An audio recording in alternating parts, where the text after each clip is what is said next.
Look around at this beautiful nature that God has given to us, His creation, to remind us of who He is.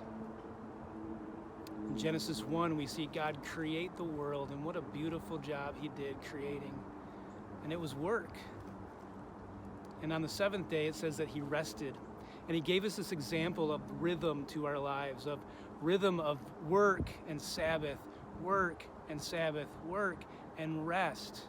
Sabbath is so much more than just a simple day off. We will have to learn how to press into this with God. That in Exodus chapter 20, we find the Ten Commandments that says, remember the Sabbath day and keep it holy.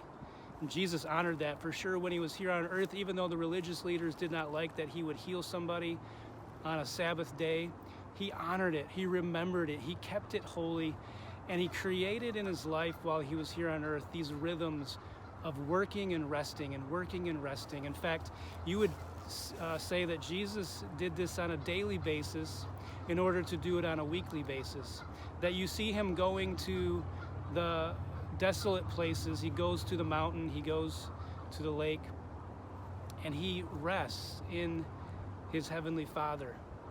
He delights, and really this is a very important idea to Sabbath, that you would learn to not just merely take a day off, but to delight in your worship of Him.